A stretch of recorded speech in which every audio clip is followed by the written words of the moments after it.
and we were looking outside and stuff. It was real gloomy, and they told us that they had sighted a funnel cloud by around where we lived.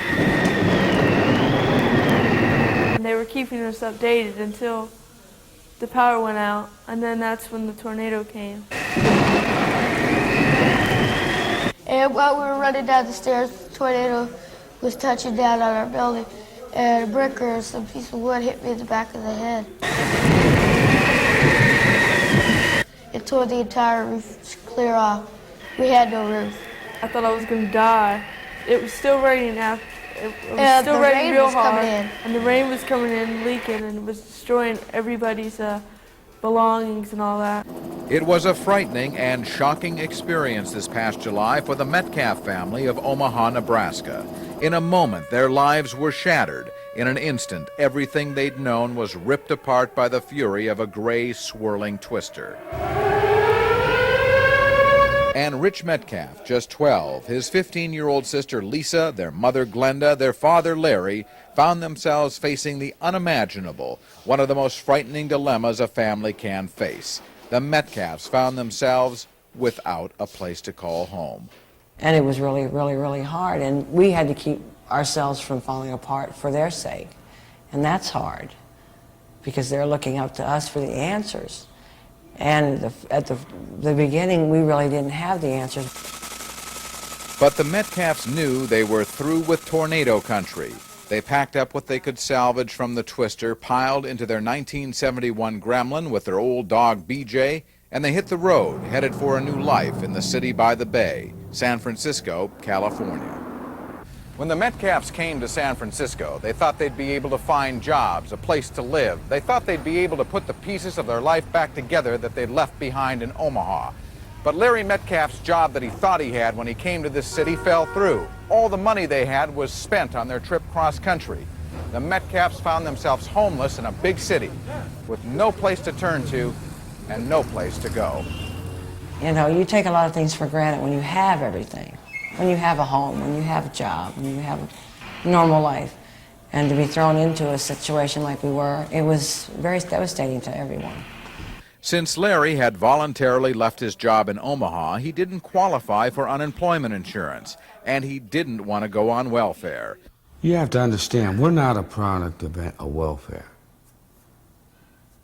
You see, we're not getting welfare. We're not getting food stamps. We are not getting assistance. So the Metcalfs found themselves with only one option to avoid living on the streets.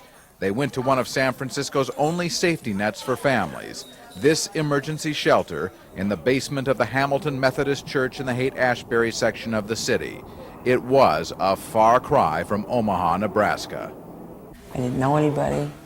I didn't, you know, I was just plain outright scared, upset. I was crying, and I kept the kids really close to me, and they were frightened also. We didn't feel like we belonged here because, like, all our lives we've lived in apartments and we've always had everything that we've needed, and it seemed really strange.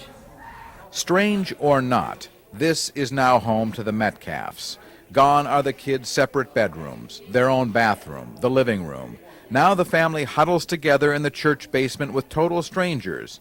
Over there is where we sleep.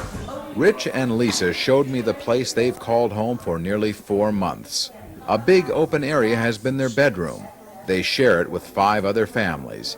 They eat their meals in a community dining room, and they share 2 bathrooms with dozens of other people at the shelter. Their day begins amidst a din of confusion. We have to wake up at 6 o'clock in the morning, everyone, no exception. We have until 7 o'clock to eat breakfast. I'm out of here by 7:15 every morning. Rich heads off to elementary school with one of the other homeless boys from the shelter. Lisa heads off down the street to her junior high school. Larry's found a job as a security agent at Goodwill. Glenda hangs out at the car. The shelter is closed till 4 p.m. She would rather work, but she's afraid to let the kids come back to the shelter alone. If being without a home isn't hard enough, Rich told me kids at the school pick on him because he's homeless. And they run up behind me, they grab me, and they start beating on me and hit me. And they throw me up against walls and kick me. And then they throw me out to the street and they run. They threw you in the street. And while they do all this, they scream, shelter boy, and they start laughing. So they're just making fun of you. They just do it just to watch me cry, just to watch me get sad and depressed. Well, what would you say to people in America about kids being homeless? No one should have to get beat up because they're homeless. Homeless people are the same as anybody else. They just don't have a roof over their heads. And they're no different. It's not like they have a disease or something where people have to avoid them and beat them up. They're the same as anybody else. Rich has become traumatized by what's happened to him. He is withdrawn. He feels he'll never again have friends like he did in Omaha. Now he says his only friends are his stuffed animals. It must be really lonely too, huh? It is. That's why I bring my stuffed animals to school. There's something to hold on to. Does it feel sometimes like that's all there is to hold on to? Yes, because that's all I have. These are my friends. What are their names? This one's name is Blue, because he's blue, and this one's name is Ellie. Ellie's short for Eleanor. So your animals sometimes were like your only friends, is that right? Yeah, they're my friends. You take them to school? I keep them in my pouch all day. You take them out ever in school? No, I'm too scared they'll take them. I'll tear their heads off. And Rich is also afraid to make friends.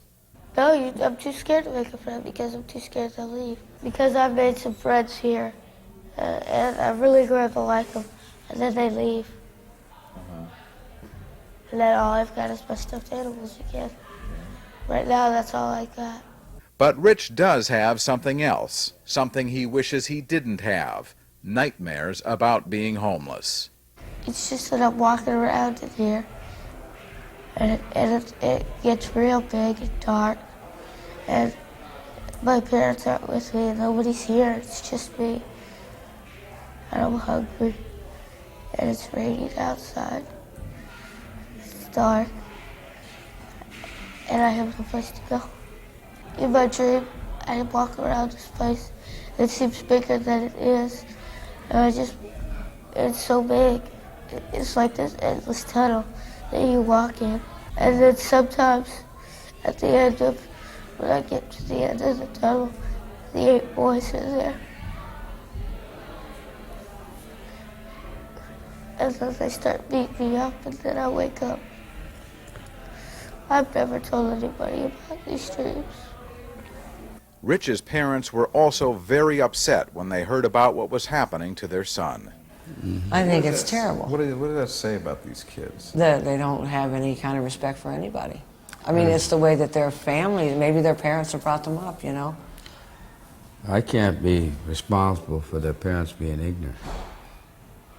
And that's just the plain truth. We're just, beating up on my kid and calling him shelter boy and all this. They're just basically ignorant. That must break your heart, though. Oh, it did. It did because, I mean, we don't know how long this has been going on, and he just let us know. When I first met Rich, I asked him if I could come to his school. He was afraid and said no.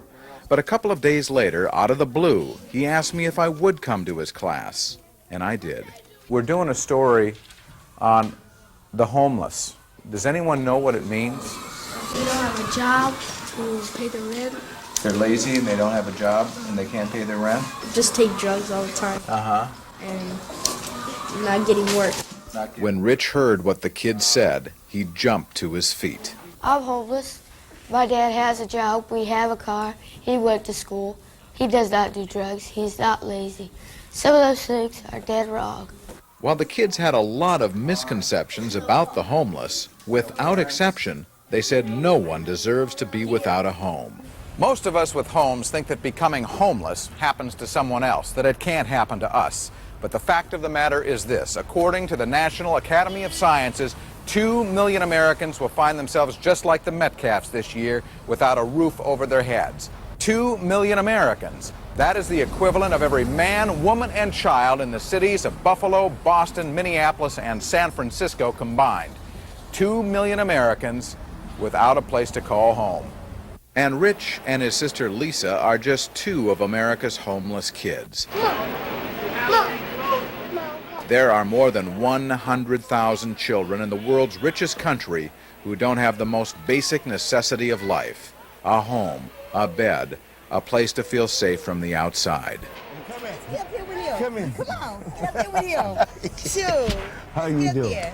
Reverend Cecil Williams of the Glide Memorial Church in San Francisco has worked tirelessly with homeless families and their children for as long as there's been a homeless problem. God, you look so good today. What impact does homelessness have on the children? It destroys them psychologically, spiritually, socially, economically. It destroys their pride, their dignity, their selfhood.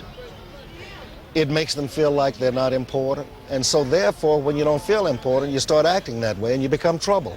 Reverend Williams says the toughest job in trying to fight the homeless tragedy is getting people to acknowledge the problem. The most important thing about being poor is that you're invisible.